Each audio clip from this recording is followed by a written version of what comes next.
Igitabo cy'umugenzi igice cya kabiri. Mukamukristo n'abana be mu rugendo rujya mu ijuru. Cyanditswe na John Bunyan ku izina rya The Pilgrim's Progress.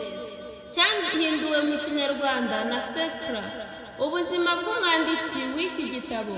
Umwanditsi w'igitabo cy'umugenzi igice cya kabiri ni nawe wanditse umugenzi igice cya mbere.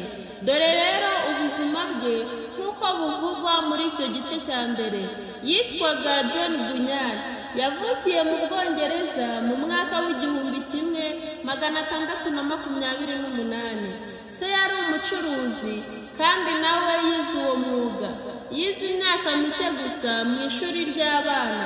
Yiga gusoma no kwandika gusa. Yari afite ubwenge bwinshi bwa kavukire, ariko nta buryo yabonye bwo kwiga byinshi. Nubwo yari azi kwandika, imyandikire ye iteka yarimo amakosa menshi.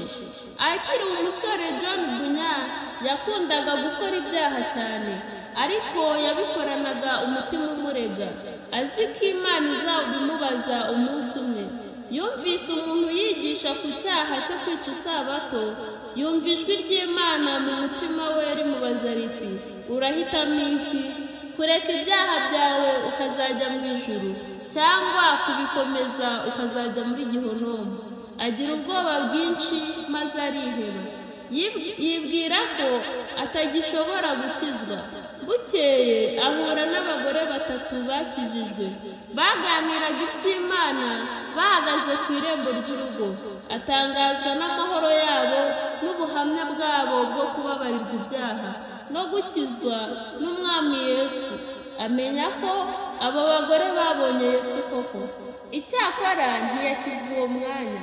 Yongera guhura na Porowoni na Bwihebe ibihe byinshi, ndetse hari ubwo yari hafi kumera nka wa mugabo wo mu kazitiro ko kwa Musobanuzi. Ariko bitinze agera ku musaraba, umutwaro umuva ku mugongo, arakizwa. Atangira kuvuga ubutumwa hose, Imana iramukoresha. Maze mu mwaka w'1666 himikwa umwami mushya utemeraga ko abatararobanuriwe ubupasitoro mu buryo butegetswe bavuga ubutumwa. John Bunyan araregwa, ajya mu rubanza. Bamutegeka kureka kuvuga ubutumwa. Aranga, baherako bamushyira mu nzu y'imbohe. Amaramo imyaka 12. Kuba mu nzu y'imbohe kwamuhaye uburyo bwiza bwo gusoma igitabo cy'Imana no kukirondora cyane, kandi Imana imukoresha mu zindi mbohe. Icyamubabazaga ni kimwe gusa, ni ibyo gufasha umugore we n'abana. Ntiyashoboraga gucura, nuko yiga undi mwuga wo kuboha utuntu abohesha ubudodo, akatugurisha amafaranga akayohereza iwe. Ntiyanditse byinshi muri icyo gihe. Bitinze baramurekura, abona umudendezo wo kuvuga ubutumwa no gukorera Imana. Mu mwaka w'1676 bongera kumufunga amezi make. Nibwo yanditse igitabo cy'umugenzi cyose. Kiboneka mu mwaka w'1678. Abantu baragikunda uburyo butangaje. Gisandara hose mu gihugu cyane cyane mu ngo z'aboroheje. Gikundwa n'abana n'abakuru. Ubu kimaze guhindurwa mu ndimi zirenga 120. Ubwa mbere imfura n'abanyabwenge basuzuguraga igitabo cy'umugenzi bati, nta mucuzi wo kwandika igitabo.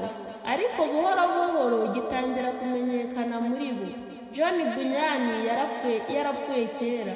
Bibaza uko umuntu w'umukene w'umwuga ugayitse utize n'iby'ubwenge yashoboye kucyandika. Birabayobera. Icyabimuhesheje ni kimwe, yari azi igitabo cy'Imana uburyo butangaje. Bisa naho yagifashe cyose mu mutima. Ni ukuri, gutinya Uwiteka ni itangiriro ry'ubwenge.